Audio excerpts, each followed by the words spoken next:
Assalamualaikum warahmatullahi wabarakatuh. Bismillahirrahmanirrahim. Assalamualaikum warahmatullahi wabarakatuh. Salam sehat untuk teman-teman dimanapun Anda berada. Juga teman-teman yang beragama lain dimanapun Anda berada. Masih bersama saya Tabrani Hendarto, masih mengupas tentang asam lambung GERD yang disertai gejala psikosomatis dan anxiety.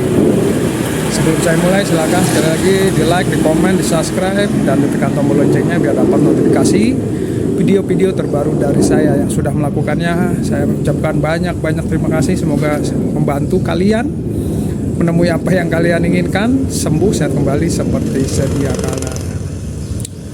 Bagi teman-teman, saya juga doakan pokoknya keadaan kalian lebih baik lah, setiap harinya lebih baik. Pikirannya juga, psikis dan fisiknya. Amin ya robbal alamin. Semoga Allah menjawab doa kita. Nah, di pagi hari ini jam 9 libur, kebetulan libur, saya sendiri di rumah. Saya akan membahas tentang gejala-gejala psikosomatis ansietas yang dulu saya rasakan, yang bagi saya sekarang lucu, ya kan, lucu lah, tapi bagi kita dulu itu horor. Gejala-gejala ansietas apa aja sih dulu pertama kali mengalami itu? Nah, ini saya mau bercerita kayak video sebelumnya, ya kan, gejala-gejala psikosomatis kecemasan yang berlebih itu.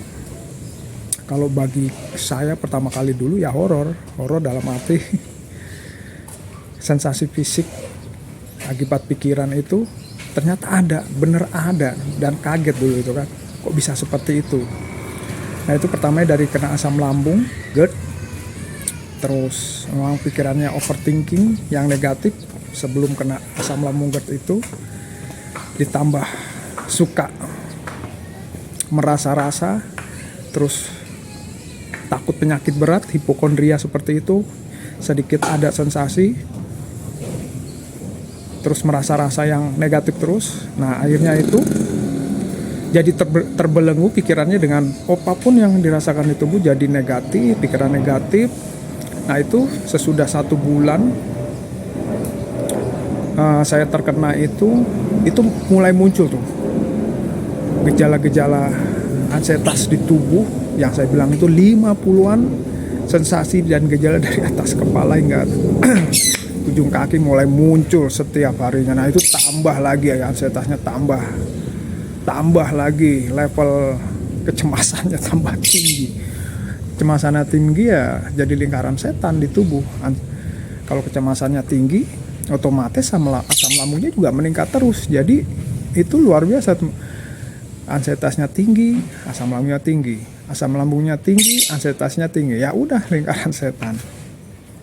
Jadi yang saya rasakan dulu pas hal-hal yang bagi saya sekarang lucu itu ya seperti misalnya takut akan keramaian. Itu saya ingat banget di kamar aja, nyantai.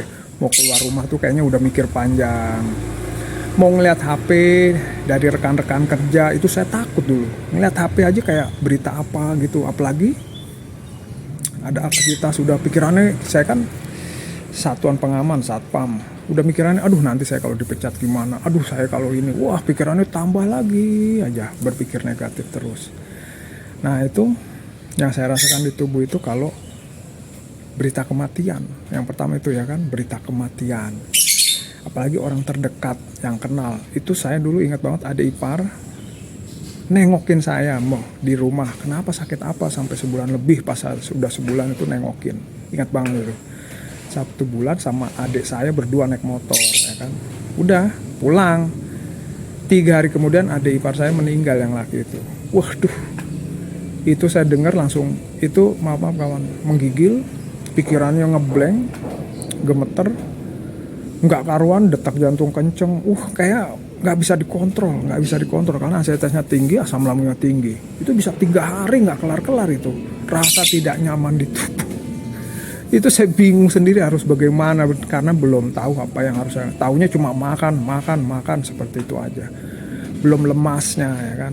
Itu kalau berita kematian, apalagi orang berita kematian, pikiran kita juga, aduh besok saya juga mau mati nih, seperti itu nomor 1 tuh, berita kematian itu. Nah, itu kedua, saya sendiri di rumah, udah bingung. Pertama merasakan pas sendiri, bangun tidur saya sendiri, itu langsung keringat dingin, nggak bisa gerak, nggak bisa ngapa-ngapain, langsung gemeter, dada Terutama jantung kalau beberapa bulan terkena itu sering berdebar kenceng, duk duk duk duk duk duk duk duk kayak gitu tuh. Itu saya bingung, aduh gimana ini ya, udah saya bingung, diem aja terus pikirannya, wah saya mau mati nih, udah mau mati. Seperti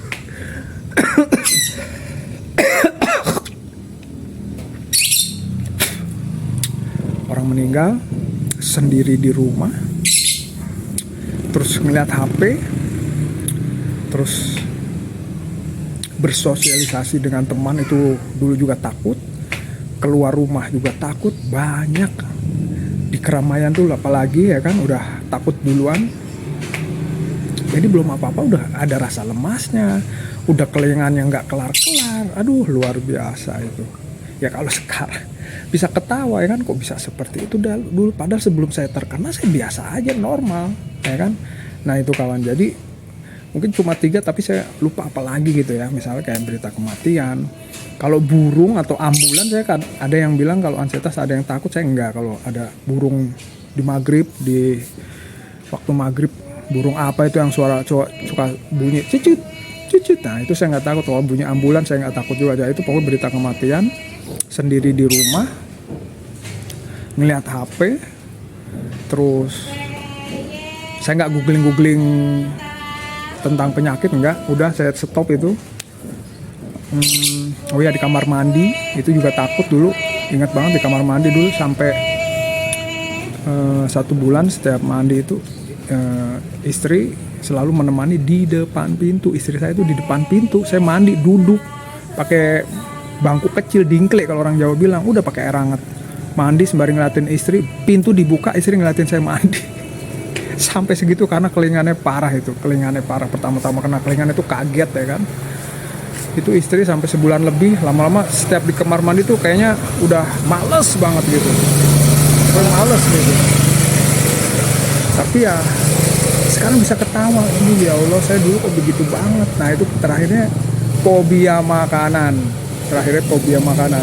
setiap mau makan apa sesuatu itu kayaknya udah takut duluan, nggak berani mencoba. Padahal pas sekarang apapun udah dimakan.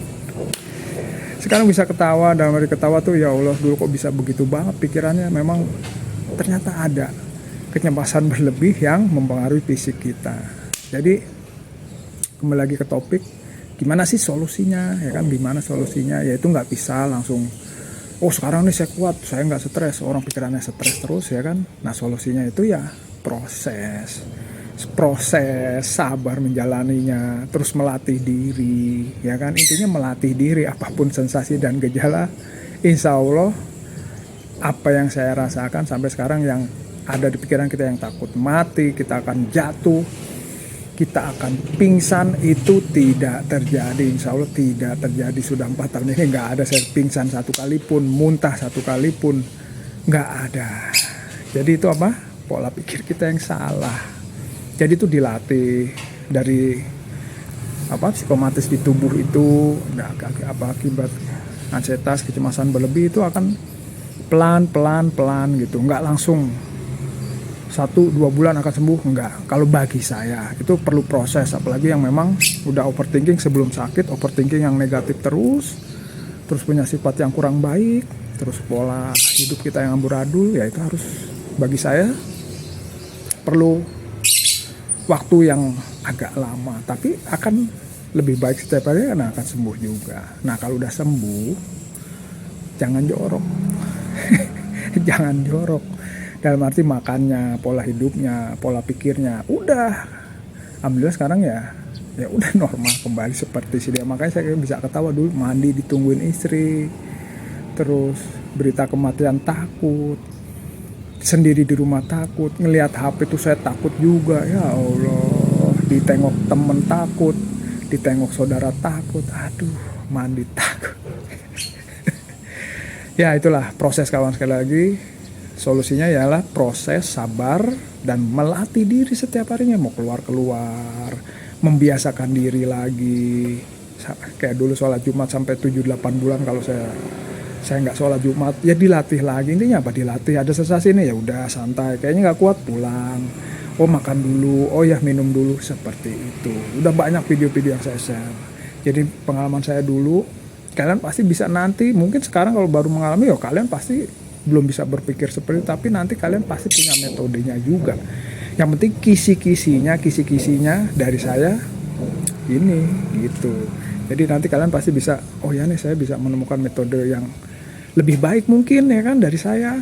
Makanya bisa kalian lebih cepat lagi sembuhnya kan bisa juga seperti itu. Oke kawan ya. Jadi itulah pengalaman saya dulu. Ya sekarang bisa ketawa. Sekali lagi dilatih, sabar dan ikhlas menjalani. Ya. Tetap semangat, salam sehat, kuatkan mental ya. Salam sehat. Assalamualaikum warahmatullahi wabarakatuh.